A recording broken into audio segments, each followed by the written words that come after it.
Hey Gearheads, and welcome to Garage Talk. I'm Corey. I'm Holly. Back there's Tucker. Yep, that's me. And we are in the biggest, most powerful platform that Mazda has ever made in the CX-90 vehicle you and I test drove two variants of earlier this very year in San Francisco before they rolled out to the public.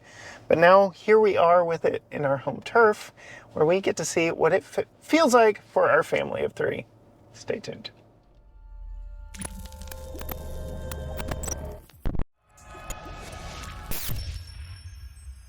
Okay, Holly, this is kind of full circle for us. We were invited by Mazda to the reveal of this to see what it looked like before practically anyone else.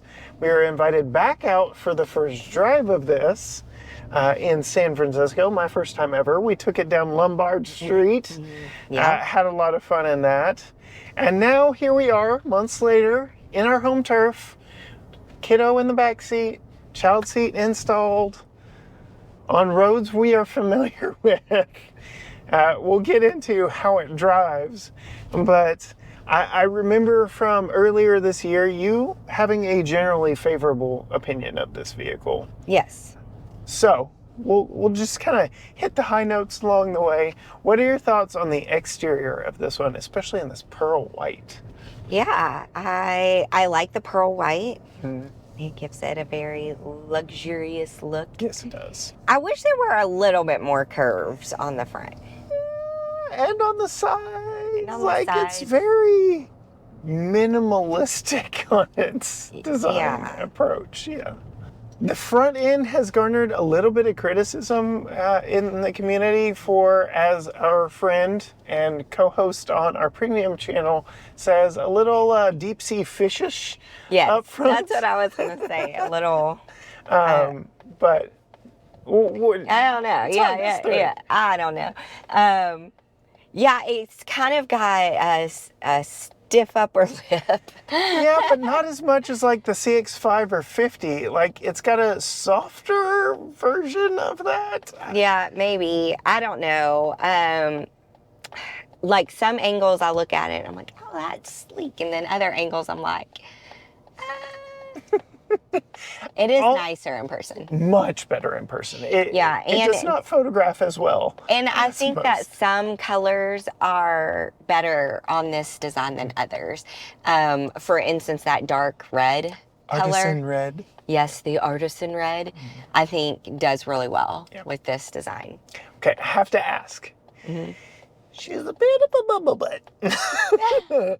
Or a hunchback. What are your thoughts on that third row styling back there? I don't hate it. Okay. I didn't really think anything of it. To be honest, I forgot there was a third row. Oh. So there you go. It does not look like a diaper butt like some of the other ones. Okay. I think it looks like a diaper. Tucker thinks it looks like a diaper butt, so. Okay. We've got a little more experience in that realm, actually witnessing them, but we'll take his. Thank you for your input, T-Man. The first ever Mazda product we were ever brought here to test was the vehicle this replaces in the CX-9, and I remember you being like floored when I told you that was a third row vehicle, but it wasn't a third row you wanted to use. This one, we've got the three-person third row. I don't know that you'd want to put three people back there, but two people can ride back there. Yeah, and then you have the captain's chairs, which means you can like just walk back there together. Just walk back there.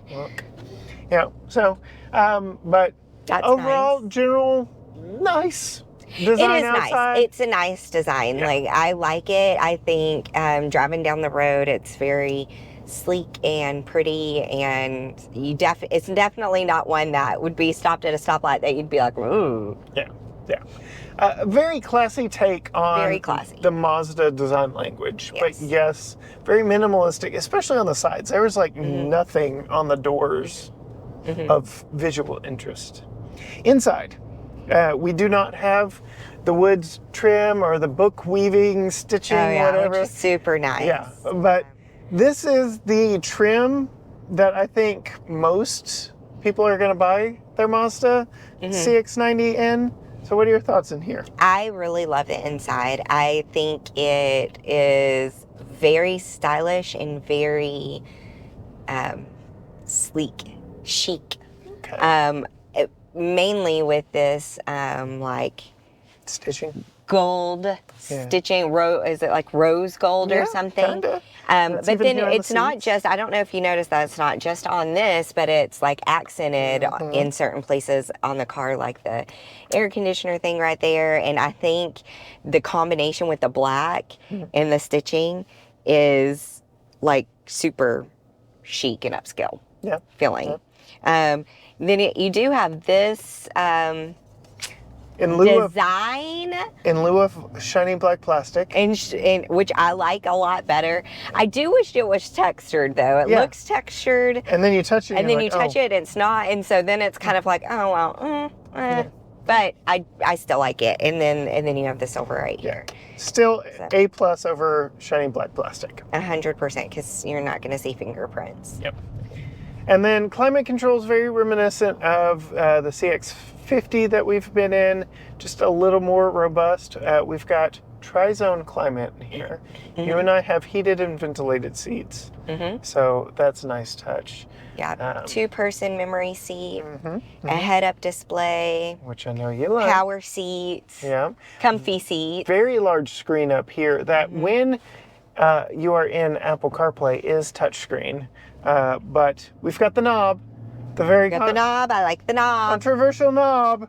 Holly likes the knob. I like the knob. I've gone back and forth on it. And in this go round because it's the same interface in all Mazdas. In this go round, I'm leaning a little less towards the favorable, but it's not the worst thing. I hated trackpads way more than I hate this knob. So. There's that. And the shortcut buttons, again, if you're using Apple CarPlay, take you to the Apple CarPlay stuff. We've tested a Cadillac Escalade that have the same shortcut buttons, but take you to the Cadillac version.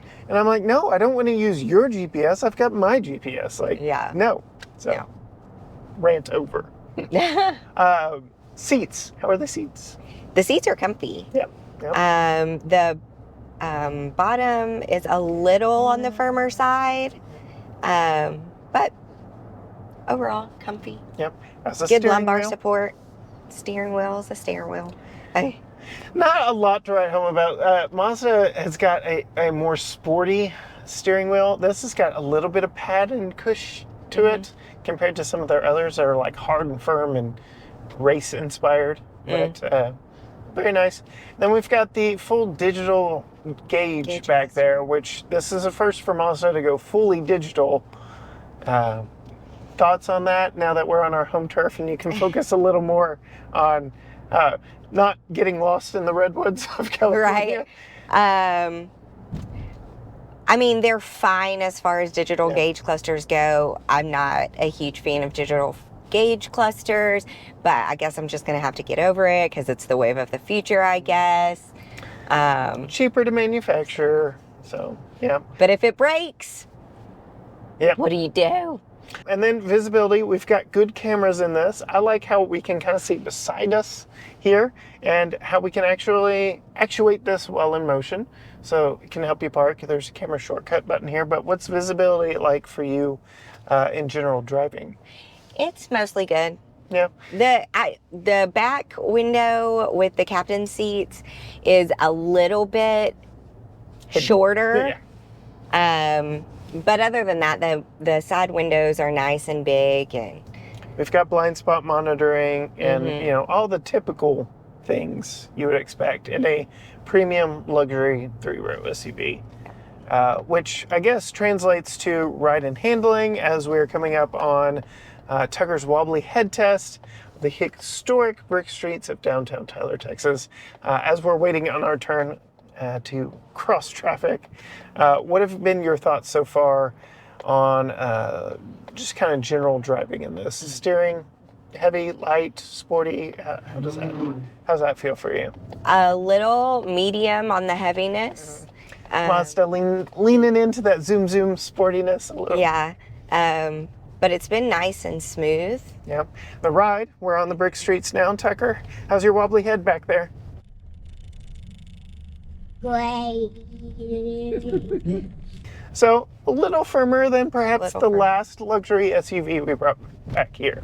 But A little still, bit more jiggly. yeah, still soaking it up rather well. I Sure. mean, the bump we just went over has shaken us to our core in some other vehicles that we've brought down here. So good, not great.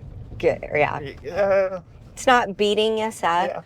Yeah, it's definitely something we could live with. Railroad tracks, Jiggly. Yeah, not too bad. Jigglypuff. A little jiggly. A little jiggly. So yeah, but again, it's the biggest vehicle they've ever made, and It doesn't feel like you're driving around a bus, though. Okay. So that's nice. yeah, and power delivery. I'll go ahead and say we have not driven this power spec before. This is the least powerful version of their new Inline 6.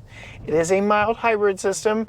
And I noticed you turned off the start-stop almost instantaneously. So really we're not taking advantage of the fact that it's a hybrid today. I do in my video. But as far as power, how does it feel driving around? It feels easy. Yeah. I mean, it's not, I haven't had any trouble like getting it up to go So or anything like that. there's a lot of firsts in this vehicle. It's the biggest vehicle they've ever made. It's the first time they've used an inline 6 engine, which is what we've got on. It's their first hybrid that they've made themselves. They have a plug-in hybrid version of this, which we are not testing. A lot of firsts wrapped up into this vehicle. So Yeah. they had a lot of stuff to maneuver and navigate through the design and implementation of this vehicle. But Well, you know, I have a special place in my heart for Mazda because Mazda was the very first car I ever had. I wouldn't say owned, it was given to us yeah, because we were 16. you and your twin sister. Me and my twin sister, but yeah, I really like this car. Yeah, come a long way since It's then. come a long way since then. Of course, ours was like a very old used Mazda. And now they're trying to go premium and upscale. Definitely not the same brand they were back. Definitely not. No, Yours. this is super nice. Which I guess we can pivot now into how easy it is to put Tucker's child safety seat in both rows of this, and how much room a rear-facing car seat leaves me here in the passenger seat. All right, putting Tucker's child safety seat back here in the back 2 rows of the Mazda CX-90. We'll start here in the captain's chairs with it rearward facing, just to show how much room is left for the front passenger in this largest Mazda 3-row crossover. And then we'll rotate it around, install it forward facing here where Tucker will ride most of the time that we have it. And then we will also install it in that back row, forward facing, and I guess rearward facing as well, just to show you how much room is left here in the second row. So lots of fun. Let's go ahead and bring that car seat in. This is Tucker's Graco Extend to Fit car seat that he did ride in when he was rearward facing. Woo, harder to say than I thought. And you can see here, we've already got the front seat in place exactly where it needs to be for installation of this child seat in its rearward facing format. Showing off what the space looks like here in the front row with the rear facing car seat in. You can see, you climb in here. It's good, not great. I mean, my knees are not in the dash, but they're pretty close. It's comfortable enough. It's good enough. Kids typically aren't in rearward facing car seats all that long, just a few years. So when they turn around, it'd be a whole lot better.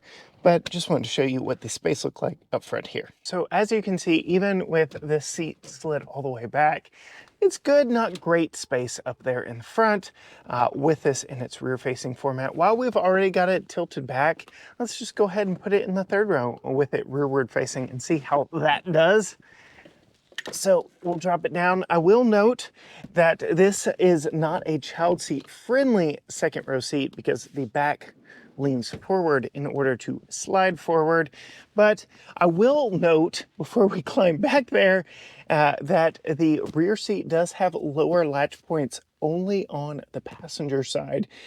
So that is something to note. We do have the 3-person rear seat in this model. Now that I've moved to the camera back here, we do only have the lower latch points right here.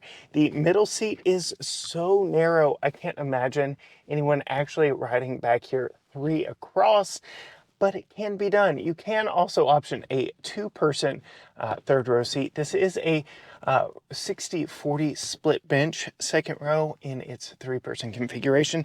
I do want to call out a few different things back here while we're back here. We do have air vents a little down low here that do direct air upwards. We do have some power back here. And since we're not going to be using the seatbelt, a place to put the seatbelt when not in use, so it doesn't rattle around. So that's a nice touch, but let's go ahead and bring Tucker's car seat around.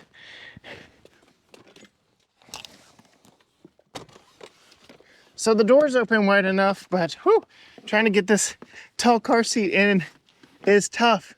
So there it is in its rearward facing configuration in that third row. Don't know who would do this, but we'll go ahead and show you. We'll put this in somewhat of a comfortable sitting position. And yeah, we'll see just what that is like here in the second row. So we still have that front seat where it was for the rear facing car seat here in the middle row. This middle seat you can see is currently in its position for the rear facing car seat in that third row. And I mean, decent amount of space. Not too bad. Again, this front seat passenger would probably move back. So again, it's a negotiation with all 3 rows when you have a 3-row vehicle, but this is how far forward you would have to ride with a car seat back behind you. Okay, that's enough of rear facing car seats here in this one. Obviously, anything short of a full-size SUV, you're gonna be kind of squeezing in, but now I'm gonna climb back here, whoo, and put this in its forward-facing configuration while we're back here in the third row. I will note that there are top tethers in all 3 locations back here in the third row, but only those lower latch points are here on the passenger side. They are marked on the backs of the seats. This one's going to be the tough one to get to. Let's see, where's it? There it is. But generally, I've got plenty of room back here once I'm back here to get this in and tighten it down. That's not too bad. Now, let's go around back to the back and tighten down that top tether. Coming back to the back of the CX-90, we do have a power hatch. Go ahead and open that up. And like I said, we have the 60-40 split bench, 3-person third row. Would not option this if it were my vehicle. I'd get the 2-person. But you can see we do have top tethers all the way across. I'm not going to tighten this down too much because it's a 2-handed operation and the seat is not staying here. But I will say a nice firm seat back right here, so you're not completely destroying the seating material by tightening this top tether down. You can see we do have the straps back here for folding the seats down, but with a car seat in place, fortunately, it's a little difficult to tighten that down, so we'll talk cargo space once we get Tucker's child seat installed in that second row. Okay, back to the second row. After all of that, we'll bring the child seat out. Luckily, these doors do open nice and wide. We'll go ahead, scoot the seat back to its furthest location. The seat backs do recline, and we will need to match the pitch of this car seat. But before we do that, I do want to call out Mazda always puts these hard plastic covers over the lower latch points in their main use seats. They were not back there in the back, so you need to remove those. For us, in the week that we get these vehicles, I just put them in the center console.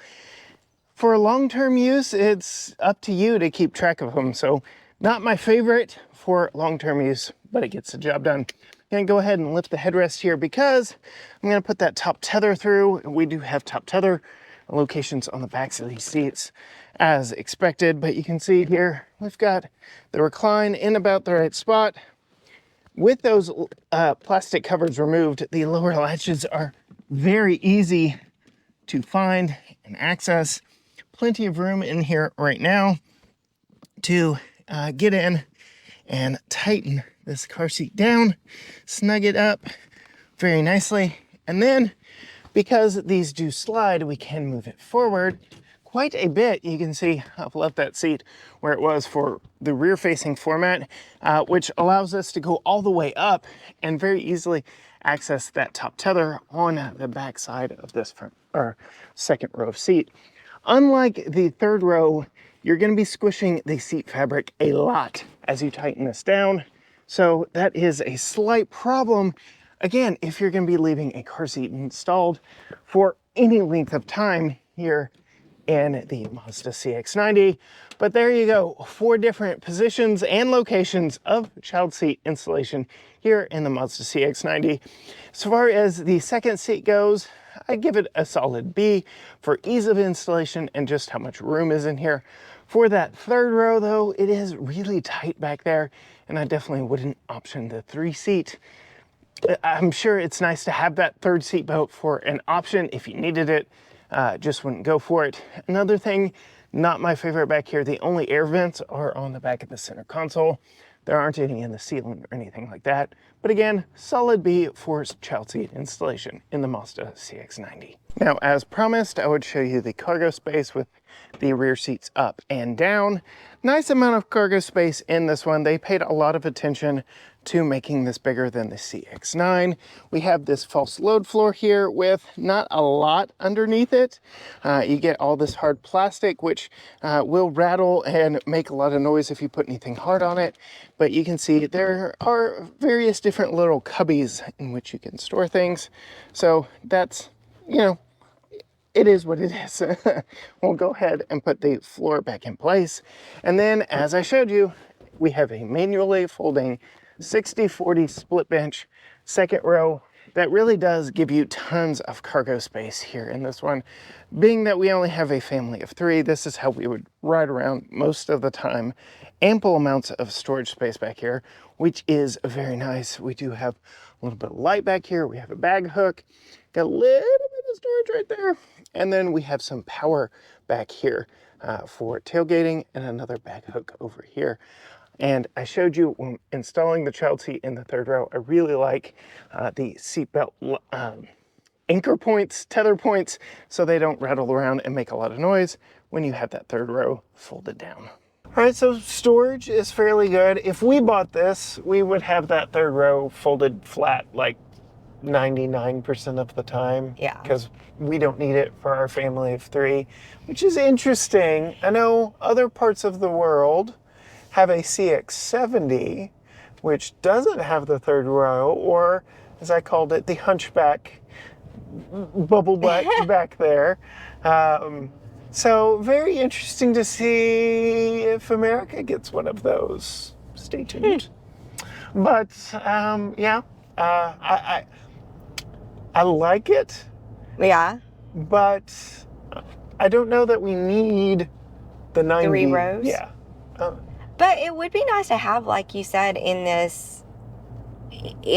the scenario that we do need a third row, which has come up once or twice just this week. Yeah.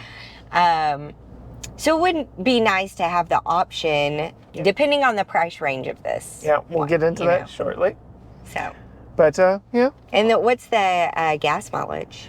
So again, this being a mild hybrid, we are not taking full advantage of it in our drive today because you've turned iStop, as they brand it here in this one, you've turned that off. But the window sticker, 24 city, 28 highway, 25 combined. Mm-hmm. We're seeing 19.8. Again, we've been a little more hard on the fuel economy this week, testing this one. It's been idling a bunch, so I fully expect closer to these numbers than what we're actually seeing. Okay. And then we've got big panoramic glass roof. We've got sunshades built into the back doors back a head-up display. Head-up display. So a lot of things. That also has like the sign recognition too. So yes, yes. So it tells you stop sign, speed limit, and things like that. So, all right. I mentioned earlier we have the least powerful engine of the bunch, but the nicest trim. So this is the Turbo, not the Turbo S, and it's in the Premium Plus trim. There are a lot of trim engine configurations, so if you're on their build-in price, it gets a little bit confusing, but we are in the Turbo Premium Plus. What do you feel the window sticker is on this one? 53. So very close. Getting so good at this game. If we had no options on this one, which it looks like the only cost option is that pearl paint, the pre-paint number $52,950. So within $50. So good. But we do have $595 worth of paint and then delivery destination, bringing it to a $54,920 MSRP on this one. So proud of myself. I am too, actually. I think you've been cheating. But Nah, stop. I have not on all of them. that's true. I'm not that good of a liar. That's true. So, final thoughts.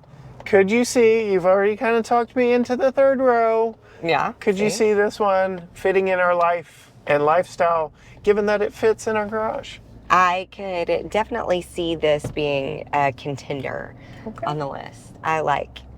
Very nice. I like very the Mazdas.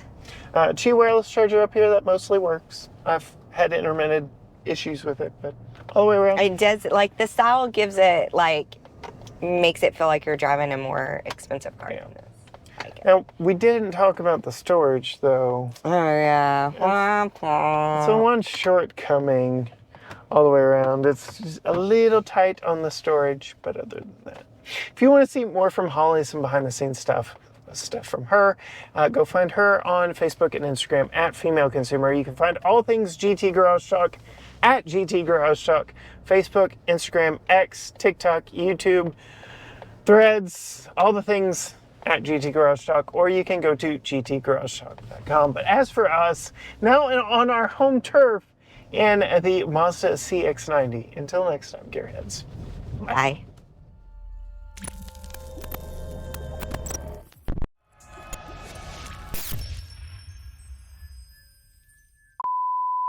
He said bye in his sleep. Did he really? Yes. Bye. You didn't hear him say that? I heard him say it, but I think he's just messing with us. No, he's not. He is not messing with us. I've been watching his eyes slowly close over. That's what I was looking at. All right, is everybody ready? I'm late. I'm not ready. We'll do that. Okay, I'm ready. You ready? I'm not late. Okay, I'm ready. Oh boy, we're in rare form today.